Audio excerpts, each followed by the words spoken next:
Well, thank you for the invitation.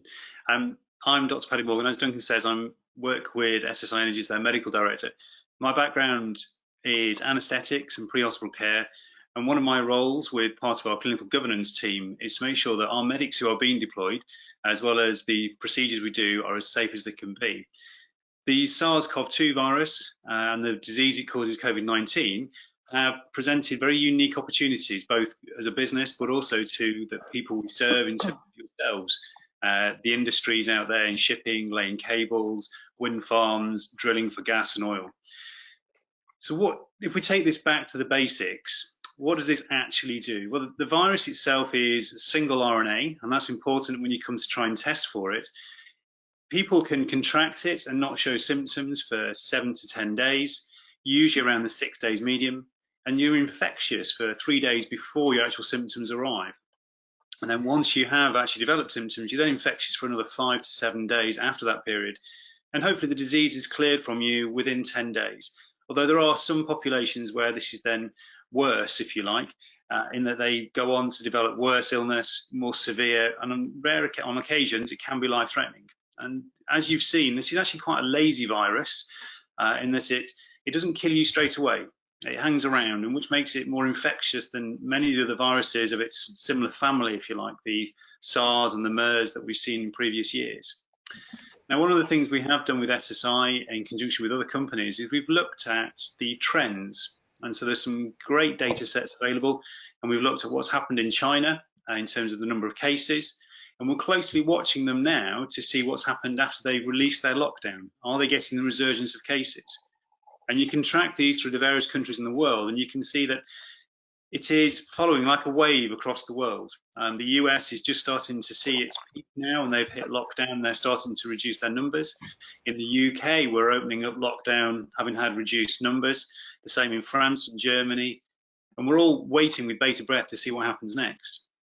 Now, of course, that doesn't answer any questions for yourselves as operators. You know, what do I do? How do I protect my people and therefore my core business? Well, part of that is to do a risk assessment and to risk stratify people joining vessels, joining aircraft, going out into operational work. Now, that starts on a very basic level of how are you? Are you well? And actually asking your operators, have you got a cough? Do you have a fever? And then any other signs and symptoms within local government policy. The UK introducing recently, has your sense of smell changed in the last 2 to 3 weeks? The next layer of questioning is then to look further into that risk assessment of, is anybody in your family that you live in your household with infectious in terms of, do they have a dry cough, fever? Have they been confirmed as COVID-19 positive? The next layer again is then to look at very coarse measures of people's respiratory rate, their core temperature. And at that point, so if they're elevated, then it's a question of, could be high risk compared to the other population, don't board the vessel. And then moving on to the next stage, which is then testing. Now, testing, you'll have heard of, there's been issues in supply and administration of the testing per se. And there's 2 coarse testing methods, if you like. One is to look for the antibody. So that is, you have the virus, your body's developed a defense to that, and the antibody then can be detected. The other option is to look for the actual virus itself and the presence of it in your body. Now, there are different time points in all this. You can detect the virus from the day you've contracted it, but the test is only as good as the point in time of which it's taken. To develop an immune response and therefore detect antibodies, you have to wait 3 to 10 days after you've actually had the virus. So that's 3 to 10 days where you're potentially infectious to the rest of your crew. And so you have to be very cognizant of where in my time scale for this virus am I trying to check, and therefore what is the utility of the testing. Antibody testing is very good for getting people back to work. If you have a cough or a fever, it could be flu.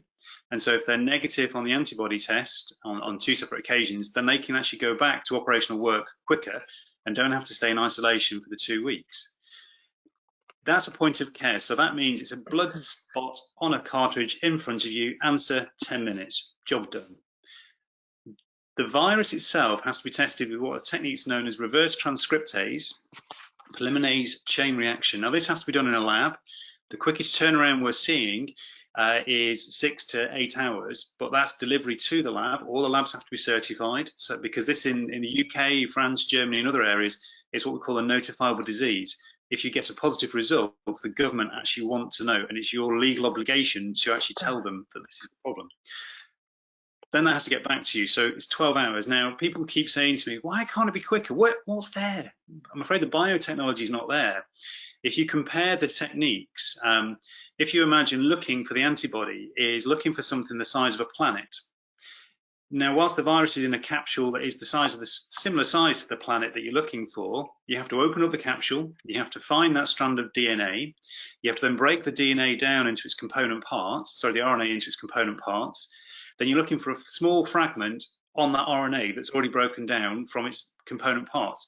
So you're looking for something the size of a car on a planet.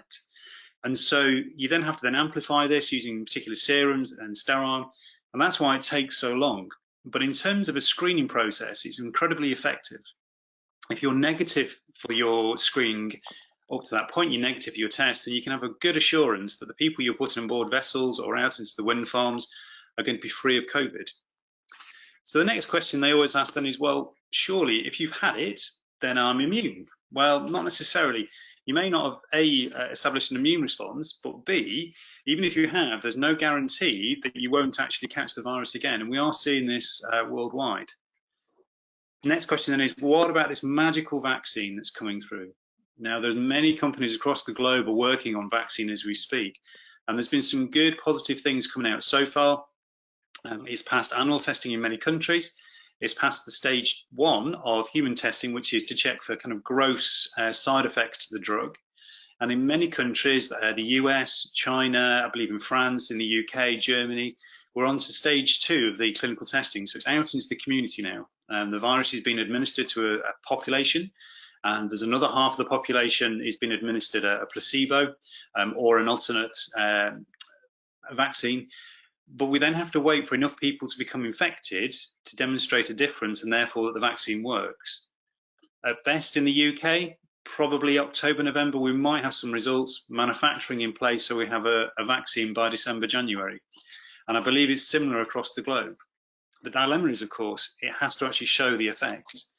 And with any virus, as we've seen in SARS-CoV-2 compared to SARS-CoV-1, it can mutate. So we're hoping we can get the vaccine out there. We're hoping that it works, and we're hoping all of this can happen before we get the next wave. Similar to the Spanish flu, we get that second bump, which is more infectious than the first. Time will tell, I'm afraid. So in terms of how we operate the ships, the vessels, our offshore platforms, the answer is actually keep doing what we're doing, because this is the new norm. Now, that's not all bad in terms of people are much more pedantic about sterilizing various bits and pieces, cleaning their hands, good hygiene. So we are seeing reduced rates of things like normal flu and other infectious areas because people are taking much more care of themselves. There's also a greater balance has occurred that when risk stratifying patients, there are certain people who are at higher risk. For example, your ethnicity. We know from the statistics that your rate of complications are higher if you have black ethnicity versus those people who come from, say, Pakistan or sub-Saharan Africa. They're at higher risk again than the white Caucasian ethnicity. Now, these risks are all very kind of inter-country dependent, and there's some data out there. But also looking after the people within our workforces that are at high risk anyway, from things like diabetes, renal disease, or immunosuppression from other areas. All of these things are good things. Caring for our employees means they're more likely to work for us and work harder, and that's got to be a good thing. And so, all in all, the key to the work we've done is that we've used good basic science. We've applied that to the current problem. We've risk stratified people getting on board our various vessels and offshore installations. And in doing so, trying to protect them and thereby protecting the facility they're going on to. And the end result is that, as we're seeing, very few cases of COVID-19 occurring. But when they do, we have then got the backup plan because this has been pre-thought. As Duncan mentioned, that's the extrication plans using the CHC aircraft through the North Sea and out of Norwich, bringing patients back who are potentially infectious, because you will always get in any system one or two that slip through the net.